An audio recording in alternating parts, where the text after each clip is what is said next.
abusia for de biara da de bia me catch say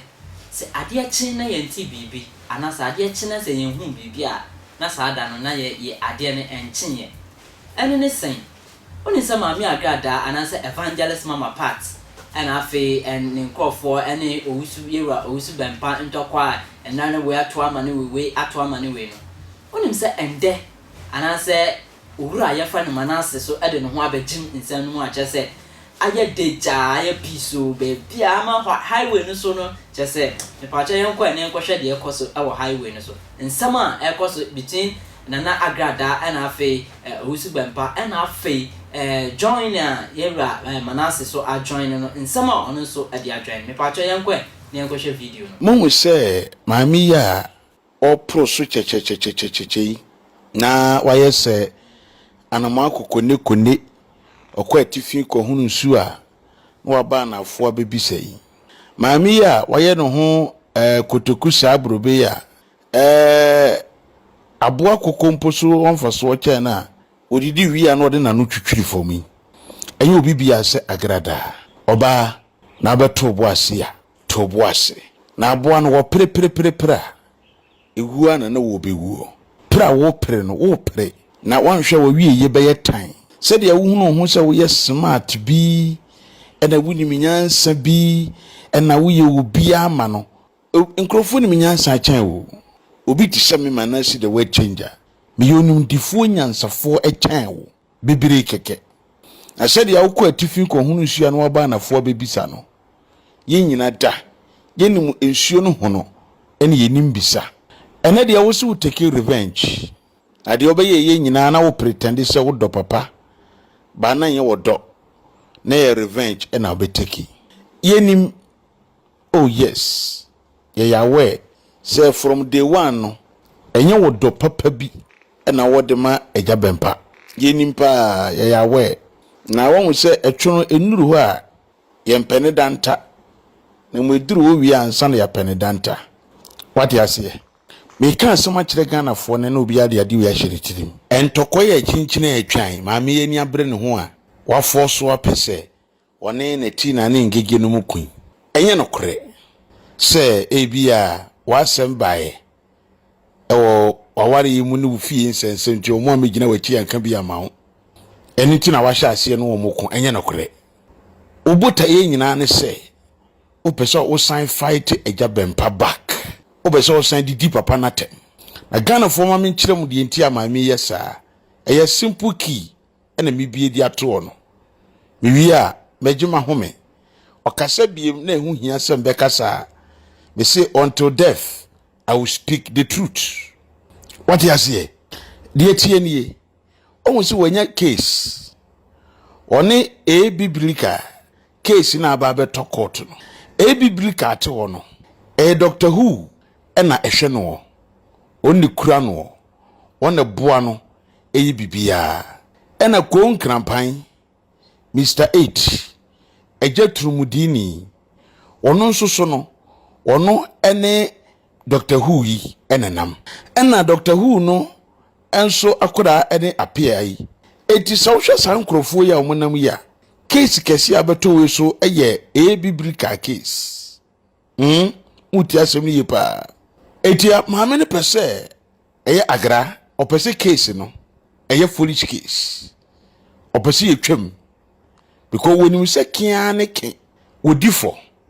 na obedem eti opese yetwa asem no mu kon krampan so tu on say munim say wodi kan di assignment bi hye wo Maame nsa ka kire wo say so oyi wo free fiase oyi wo free twokwa brabe ye wotamfo ma Agya Bempah na bedi di papa na tem ukoba ye na ase wasachira na wonye biem eno na bema wo ma wo nsa so se wo pra sundwie ama sundwie kro ni nti Agya manyina da papa manyina da Apostle Dr. Owusu Bempah manyina da edi yakodi egu fom including the whole Manasseh the word changer the champion man himself medem akodi egu fom ma metimba wo na ase for the sake of peace because asundwie ne nyina yepe ti sabotaye na ye de share wonsa se be fight papa no obaye no so wonye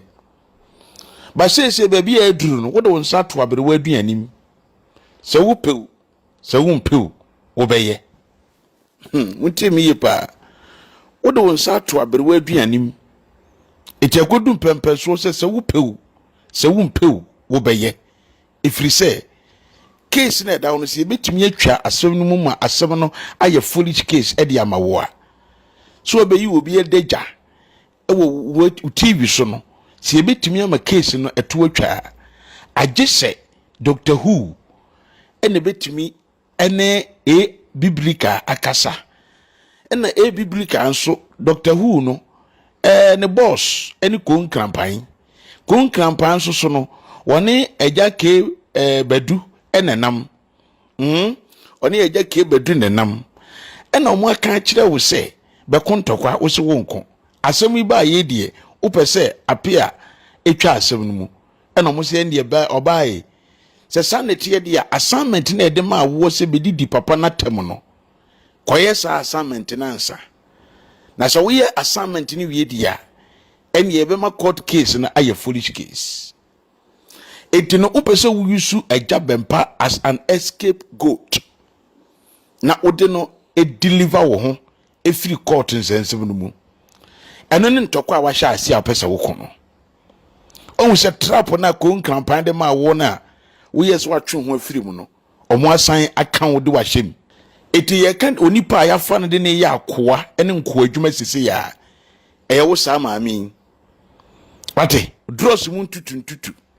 ate upietom kankan wo na yede wo yesa nkurasi dwuma no wo na sisi ya fo yede wo ye nkurasi dwuma te wo nima me ka kire wo ne plain wo na wo ya akoa yede wo ye nko adwuma because yesi didi atem soriti papa no na yema wo case no enye foolish case na obewie na obehu say yes ko nkrampa ne team no omo yusu nkwasi ya yusu yo na ntokwa na opese wo fa no unhunu se de obesi akone direct because when we begina praise papa yi we ni papa we nyame akoa we good we sei na wa kansem na sese no opese wo fight papa no untimi eti wo se wo de fa na chidifo so na dofo so ne maso na o attack wo mo na wo attack wo mo no mbeka bia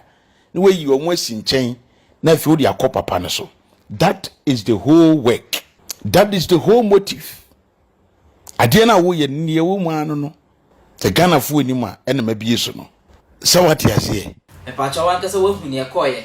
wate wasum e pa cho aha aya attention TV ama o remfi se oba like ne opia share ama afoforo so ehu ne ekọ na wo do comment aba medin ade amansan chia me akwasi mensa.